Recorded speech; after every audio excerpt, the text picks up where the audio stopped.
نماز ذریعہ ہے مسائل کے حل ہونے کا۔ مکرم و محترم جناب فرخ محمود صاحب، السلام علیکم ورحمۃ اللہ وبرکاتہ۔ آپ کا گرامی نامہ بھوپال کے اجتماع میں 25 دسمبر کو ملا، جس کو حضرت جی دامت برکاتہم نے بھی پڑھا۔ اللہ تعالیٰ ہمیں صحیح فکر، صحیح محنت، صحیح جذبہ اور اخلاص نصیب فرمائے۔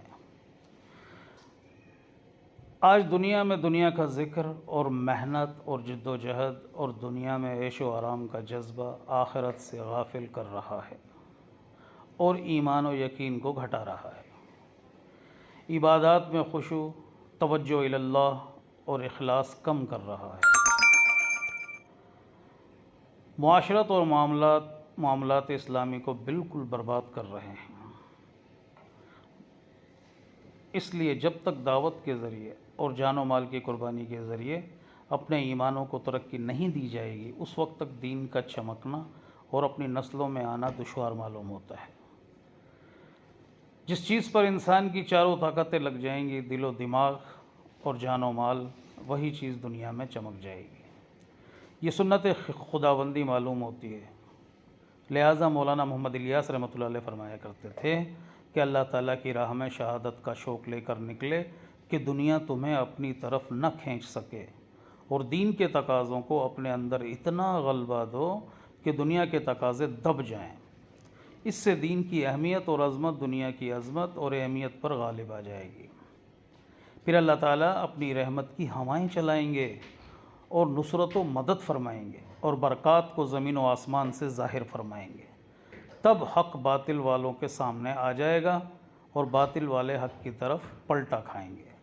آج تو باطل والوں کے سامنے ہمارا باطل آ رہا ہے، اس لیے وہ حق کی طرف نہیں آ رہے۔ وہ دیکھ رہے ہیں کہ مسلمان بھی اسی چیز کے جو یہاں اور طالب ہیں، یعنی دنیا میں عزت و شان اور راحت و آرام کے، جس کے ہم طالب ہیں، اور یہی سب سے بڑا باطل ہے جو آخرت کو دلوں سے بھلا رہا ہے۔ جب تک کہ باطل نہیں ٹوٹ جائے گا، اس وقت تک کفر کے باطل کا مقابلہ نہیں کر سکتے اور اس کے اوپر غالب نہیں آ سکتے۔ احد کے میدان میں جب ایک غلطی پر، اور وہ بھی اجتہادی تھی، حق تعالیٰ نے فتح کو شکست سے بدل دیا اور باطل والوں کی طاقت کو بڑھا دیا اور حق والوں کی طاقت کو گھٹا دیا، جس کی وجہ سے قرآن نے یہ بتایا، یہ سب کے دلوں میں نہیں تھی بلکہ چند اشخاص کے دلوں میں تھی۔ تو ہمیں اللہ تعالیٰ کی سنت اور اس کے نظام غیبی پر نظر کرتے ہوئے چلنا ہے۔ آج دنیا میں پوری امت مسلمہ کے اوپر باطل کا نظام چھایا ہوا ہے۔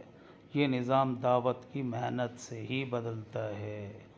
ابھی تک ہم چلہ تین چلہ یا سال ڈیڑھ سال بڑی قربانی سمجھنے لگے، جس میں نہ ہماری خواہشات مغلوب ہوئیں اور نہ ہی دنیاوی تقاضے دبے، اور نہ دنیا کے مشاہدے سے ہماری نگاہیں ہٹیں اور نہ ہمارے دل پھرے۔ لہٰذا ہماری سب چیزوں کا علاج اور تمام مسائل انفرادی و اجتماعی کا واحد حل اس دعوت کے سوا کوئی چیز نہیں، اور جن باتوں کو آپ نے تحریر فرمایا ان کا حل بھی اسی میں ہے کہ حق تعالیٰ کی راہ میں اتنی محنت کریں کہ مٹنے کا غم اور آخرت کا فکر اپنی دنیا پر غالب آ جائے، اور نمازوں میں لذت اور حلاوت آ جائے، اور نماز کے جوہر کھلیں گے کہ وہ ہمارے مسئلوں کو کیسے حل کرتی ہے، اور اللہ کے ذکر کا ایک کلمہ بھی زمین و آسمان کے خیر کے دروازے کھلوا دے گا، اور عذاب کی شکلوں کو رحمت کی شکلوں میں بدل دے گا، اور خوف کو امن سے پلٹ دے گا۔ میری یہ بات وہاں سب دوستوں کو سنا دیں اور اس کی ایک نقل بھائی فضل عظیم کے پاس مکہ مکرمہ بھیج دیں۔